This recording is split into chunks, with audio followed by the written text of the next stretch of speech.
सम्मानीय डीएम दिनेश कुमार राय जी के द्वारा जो पहल किया जा रहा है प्रखंड और पंचायतों में जन संवाद के द्वारा, उसमें हम दिखा रहे हैं आपको आज एक ही मंच पर जिला के सारे वरीय पदाधिकारी को जो अपने अपने विभाग के हेड हैं। दूसरी बात कि इस जन संवाद के दौरान जो भी शिकायतें पब्लिक के द्वारा हुई उसको भी सुना गया मंच के द्वारा, माइक के द्वारा। आप थोड़ा सा पेशेंस रखें।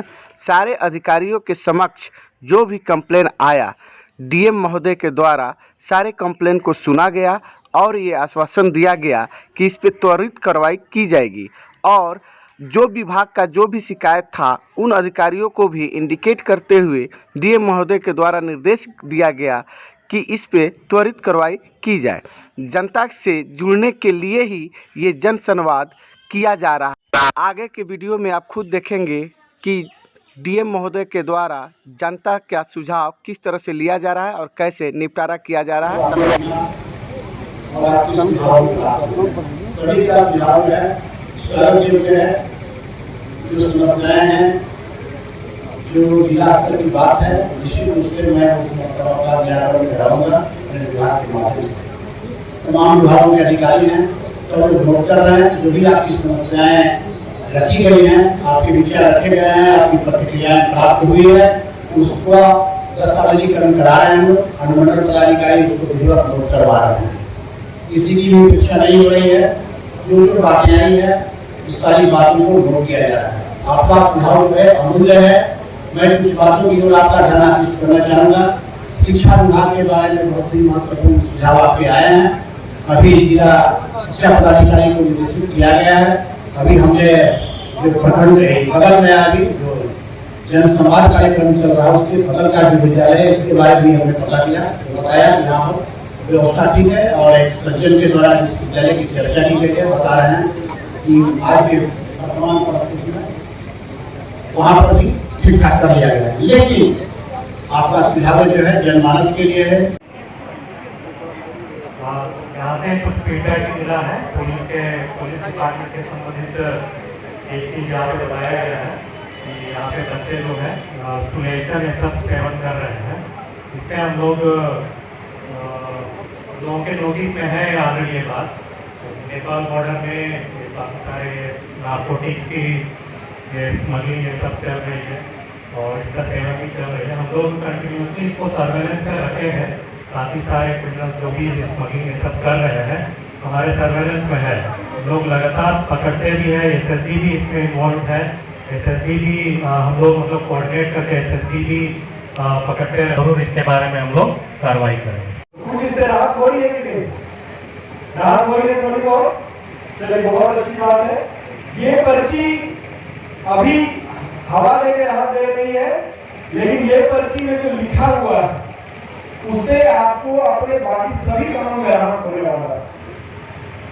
अभी आप देखेंगे कि जितने भी इसमें स्टॉल लगाए गए हैं, फ्लेक्स लगाया गया है, बैनर लगाया गया है, अभी बहुत सारे पदाधिकारी हैं और अपने अपने विभाग के बारे में बताएं। सारा याद तो नहीं रहेगा आपको, हो सकता है 2-4 बात याद रहे, 2-4 बात भूल जाए। तो ये पर्ची जो है आप लोगों के पास, जिनके पास है अच्छी बात है, नहीं है यहाँ से जरूर ये सब लोग ले ले। इससे और जिला प्रशासन के प्रयास से आपको जितना भी योजना का लाभ देना है सारे योजना का इसमें दिया हुआ।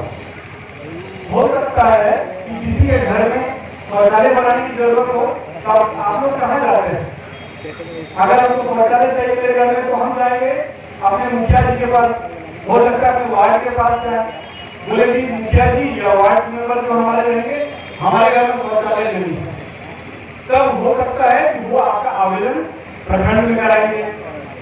लेकिन बहुत बार ये भी होगा कि गांव का फलाना एक आदमी है, उसके पास सब आवेदन दे दीजिए। ये ग्राम पंचायत राज धमौरा और दूसरी ग्राम पंचायत राज गलसंडी में है।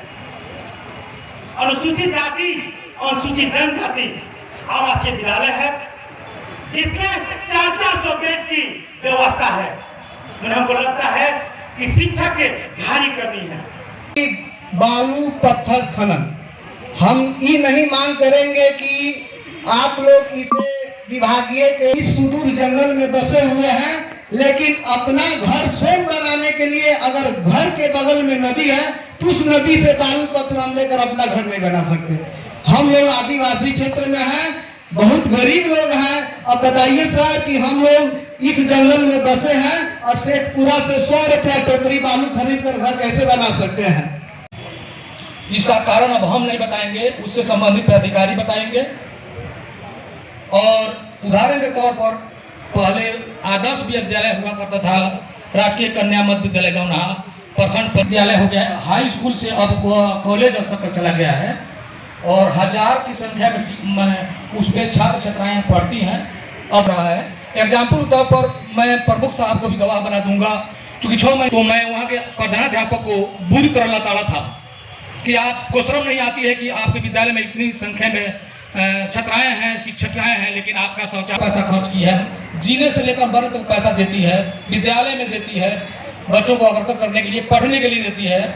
लेकिन एक चीज़ है कि जो नल जल अभी चल रहा है हमारे प्रखंड में, इसमें हम तो अब स्वतंत्र हैं जो बोल सकते हैं कि भारी घोटाला हुआ है। चूँकि एग्जाम्पल के तौर पर महुई पंचायत से लेकर के धमौरा पंचायत तक देख लिया जाए, जितने नल जल संचालित है उसमें 90% शौचालय नल जल 10% महुई पंचायत के माननीय मुखिया द्वारा बताया गया है, रिकॉर्ड है मोबाइल में, कि मेरे यहाँ 100% ये नल जल बंद है। और भी जांच करवा लिया जाए, मैं अगर गलत बोल रहा हूँ तो मेरा नाम लिख लिया जाए, आशिक हुसैन गौनाहा, और मुझे दंडित किया जाएगा विभाग के द्वारा और मनहानि भी किया जाएगा मेरे ऊपर। धन्यवाद। तो दोनों चीजों में मैं दोनों बातों में श्रीमान से आग्रह करूंगा, प्रार्थना करूंगा कि नल जल चलवाया जाए, क्योंकि लोगों को शुद्ध पानी मिल सके। जनतंत्र और जनहित की बात मैं कर रहा हूं।